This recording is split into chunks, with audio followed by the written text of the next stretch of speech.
Assalamualaikum warahmatullahi wabarakatuh. Gimana teman-teman? Kabarnya sehat selalu ya untuk kita semua. Semoga kita diberi kemudahan dan kelancaran untuk melunasi hutang-hutang kita. Oke, langsung saja nih kita bahas. Video ini saya bikin singkat aja. Ini menjawab pertanyaan yang sering banget dipertanyakan kalian. Terutama buat lo yang lagi galau karena galbay alias gagal bayar pinjol di beberapa aplikasi pinjaman online, mungkin di Kredit Pintar, mungkin di Tunaiku, Kredivo, atau Akulaku dan sejenisnya. Nah, pertanyaan adalah ketika galbay atau gagal bayar jadi pilihan, apa yang harus kita lakukan? Dan risiko apa yang kita akan dapatkan? Nah, pertanyaan yang paling banyak ditanyakan adalah gimana cara galbay di Kredit Pintar? Gimana cara galbay di Kredivo? Gimana cara galbay di Akulaku? Nah, sejujurnya ya, gue sendiri agak bingung sama maksudnya gimana caranya. Karena setahu gue juga pernah ngerasakan hal yang sama. Galbay itu bukan sesuatu yang perlu kita cari-cari caranya. Galbay itu bisa dibilang tuntunan hidup atau tuntutan hidup atau fakta hidup. Nah, di mana kondisi keuangan kita udah nggak memungkinkan lagi buat bayar. Mau dipaksa bagaimanapun, kalau duitnya nggak ada, ya mau gimana lagi. Gitu. Akhirnya terpaksa galbay.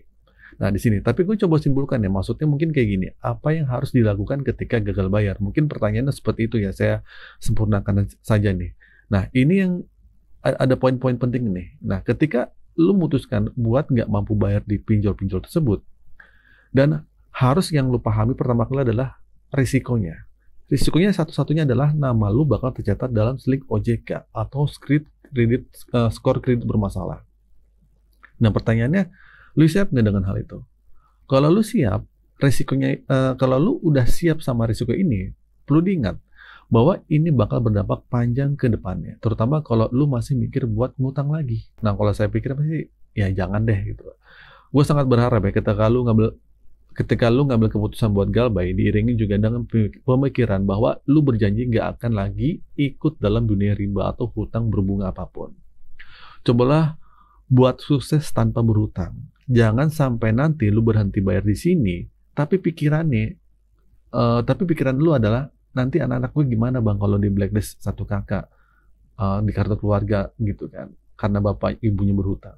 Nanti anak-anak gue itu bakal bisa minjem lagi enggak dan semacamnya. Nah, hal ini jangan dibiasain mewariskan hutang keturunan kita.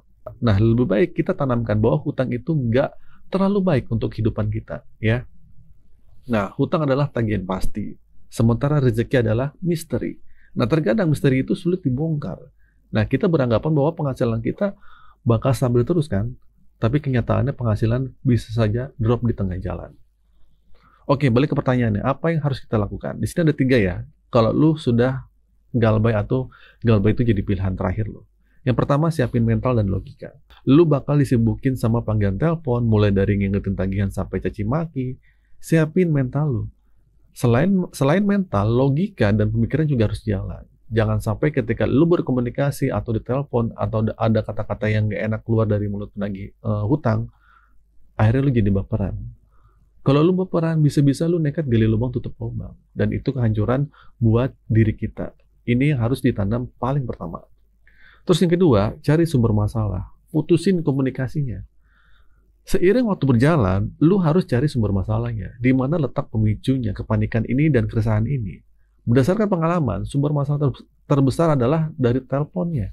Dari telepon kalian, dari HP kalian, dari WhatsApp kalian, dari email kalian.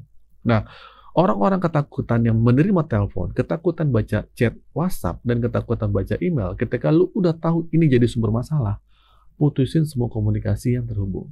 Ganti nomor, hapus WA, hapus email, dan blokir nomor-nomor yang mengganggu itu. Nah, yang ketiga nih, yang terakhir, fokus pada support internal dan tetap kerja. Jangan terlalu fokus pada soal DC yang datang, DC lapangan, kunjungan ke rumah, itu nggak usah, dan segala macam. Lebih baik lo fokus cari waktu yang paling tepat buat cerita dan berbagi cerita ini ke sama orang tua, mungkin ke suami atau ke istri. Terbukalah kalau kalian punya hutang, terbukalah kalau kalian sedang terlilit sama pinjaman online, supaya lu dapat dukungan secara internal. Nah, itulah cara buat lu menyatakan galbay. Nah, dengan begitu, seiring waktu, lu bakal bebas.